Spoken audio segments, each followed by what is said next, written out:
This is the story of Cubbi Finds a Friend. You can read along with me in your book. You will know it is time to turn the page when you hear the chimes ring like this. Let's begin now.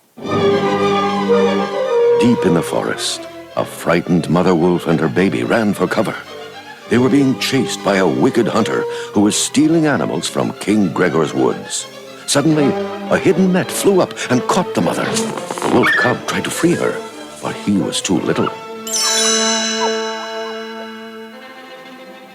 The hunter stomped into the clearing. Well, a big wolf and a teeny one. You'll bring me good money when I sell you to a traveling show. But the cub scrambled away before the hunter could reach him. Without looking back, he raced through the bushes. The frightened wolf sped up the side of Mount Big Paw and ran right into an open sack. Cubbi, who was out cleaning a gummy lookout tower, was surprised to find a wolf cub wriggling in his tool bag. You poor guy. You look scared. Come on, I won't hurt you. The trembling cub peeked out and saw he was safe. He sat up and licked Cubbi's face. The little gummy chuckled. How do I taste? Real good? Hey, you're cute. When Gruffy and Tummy returned from their chores, Cubbi held up his new friend. Look what I found. Tummy grinned. Whoa, great puppy. Gruffy frowned. That's no puppy, that's a wolf. He's a wild animal, Cubbi, and he belongs here in the woods. Let him go. But I was gonna take him home, Gruffy. Out of the question. If you make him a pet, he'll never learn to take care of himself. Cubbi hugged the wolf. But I'll take care of him. The answer is no. Now go on home while I gather the tools. Tummy smiled kindly. Come on, Cubbi. We'll find a nice safe spot and let him go. They headed toward a country road.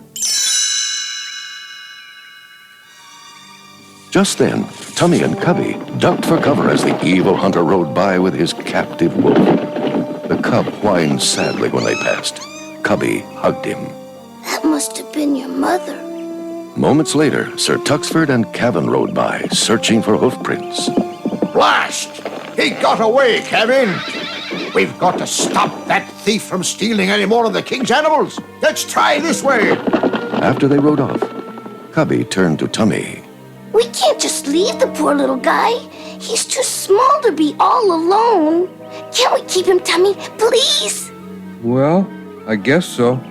We'll sneak him into Gummy Glen in your backpack, but don't let Gruffy know you've got him. It's a deal. That night, Cubbi secretly took some food into his room. Look, Wolfie, here's your supper. The small animal gobbled his meal while Cubbi stroked his fur. Boy, we're gonna have so much fun.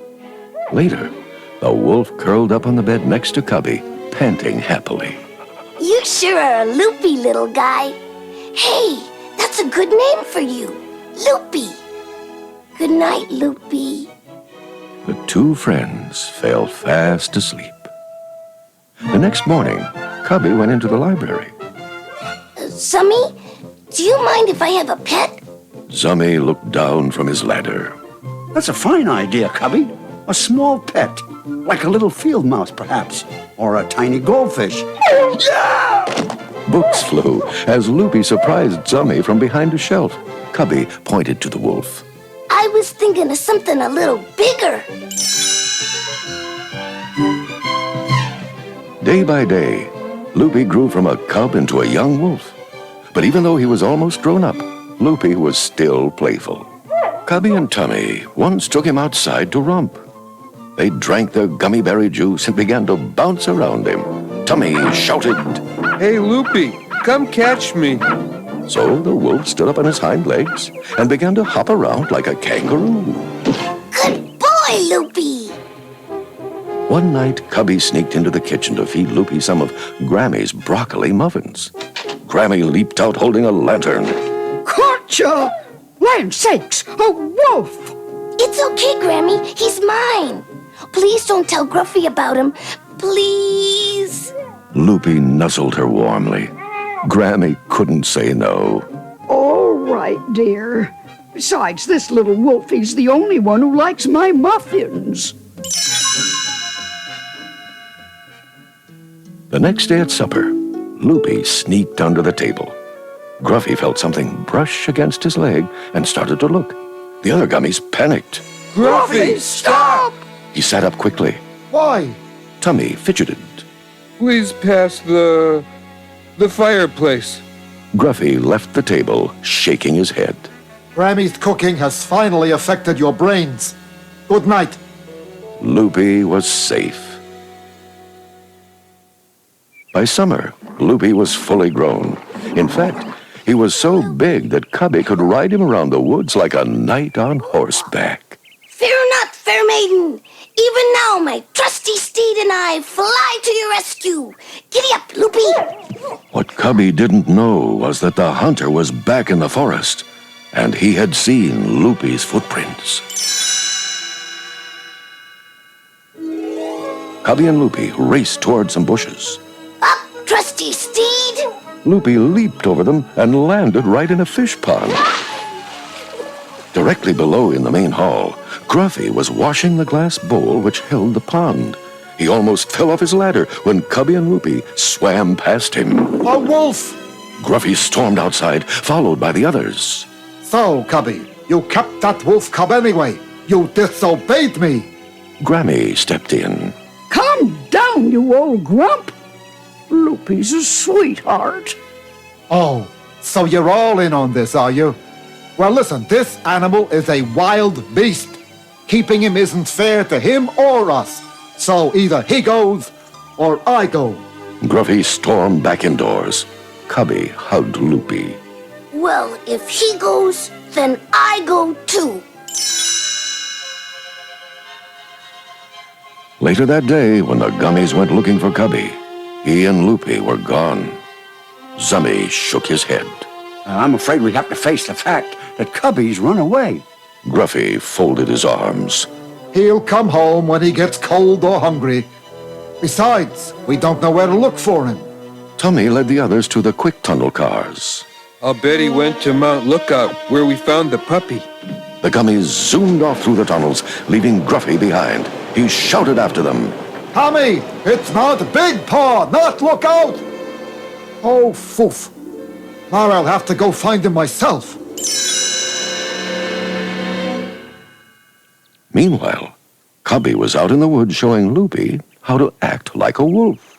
You've got to look mean if you want to scare off hunters and stuff. Like this. Now you try. Loopy just smiled and licked Cubby's face. The gummy shook his head. Gruffy was right, Loopy. You never learned to take care of yourself. So now I'll have to teach you. Gruffy had been secretly watching Cubby's lesson.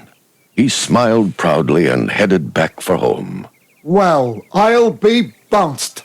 Cubby's doing exactly what I told him. What a great kid. Gruffy flew into the air, caught in a net. Cubby, help! Cubby! The little gummy heard the cries. It's Gruffy. We've got to save him. But Loopy was afraid, and he hid. The evil hunter stepped up to Gruffy. Blazes! A talking bear! You're going to bring me a fortune when I sell you to a traveling show.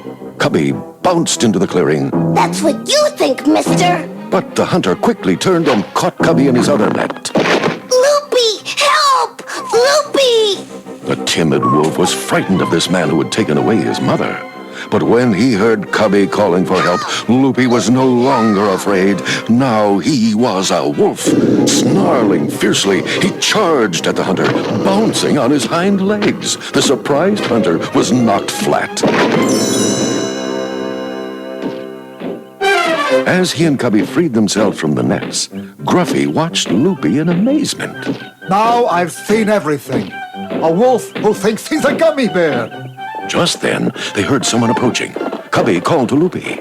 That's enough, boy. Come on, let's hide. They dashed behind a bush just as Sir Tuxford and Kevin arrived. Dazed, the hunter looked up at Tuxford. Did you see that? A hopping wolf and two talking bears? Tuxford grabbed the hunter by the scruff of the neck. I've got you at last, you rogue. So don't think that acting crazy is going to get you out of this. And off they went. Gruffy patted Cubby's shoulder. I may have been wrong about Loopy. He saved my life. I think we should keep him. Cubby heard the cry of wolves off in the distance. He gave Loopy a hug. I'd love to keep you, Loopy, but you belong out here. Now, go to your new friends, boy. Bye. As Loopy scampered off, Gruffy took Cubby's hand. That was a very grown-up thing you did, Cubby. I'm proud of you. Cubby wiped away a tear. Maybe I should have got a goldfish after all.